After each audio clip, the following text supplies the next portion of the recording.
তো হ্যালো বন্ধুরা, আপনারা কেমন আছেন? আশা করি সবাই খুবই ভালো আছেন। তো বন্ধুরা, আজকের এই ভিডিওতে আমরা বলতে চলেছি পল্লীগ্রাম টিভি চ্যানেল সম্পর্কে, এছাড়াও শফিক।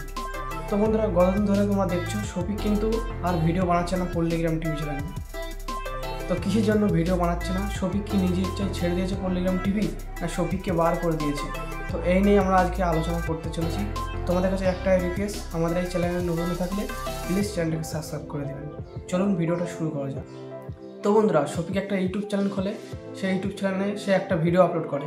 তার ইউটিউব চ্যানেলে ফেক স্ট্রাইক মেরে তার ইউটিউব চ্যানেলটা ডিলিট করে দেওয়া হয়েছিল।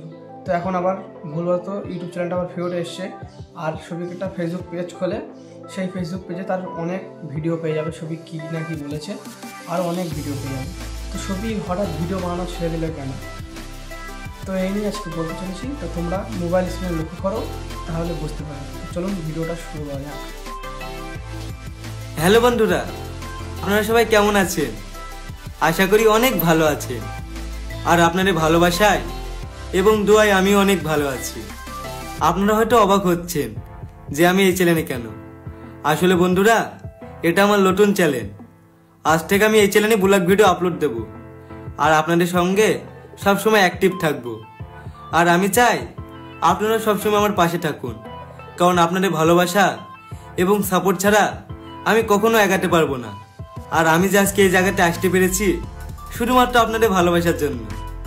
তো বন্ধুরা, আপনারা যেভাবে আমাকে ভালোবাসা দিয়েছিলেন সেইভাবে এই চ্যানেলটাকে ভালোবাসা দেবেন। তাহলে বন্ধুরা, আর দেরি কিসের? শফিক অফিসিয়াল চ্যানেলটিকে সাবস্ক্রাইব করুন এবং আমার পাশে থাকুন। আর আপনারা যদি আমার ব্যাপারে কিছু জানার থাকে অবশ্যই কমেন্ট করবেন। আর আপনারা সবাই ভালো থাকবেন, সুস্থ থাকবেন। দেখা হচ্ছে পরের ভিডিওতে। টাটা। তো বন্ধুরা, আজকের এই ভিডিওটা এ পর্যন্তই। দেখা হচ্ছে নেক্সট কোনো ভিডিওতে। আর ভিডিওটা ভালো লাগলে প্লিজ ভিডিওটা লাইক করে আমাদের চ্যানেলে নতুন সদস্য হয়ে যাও।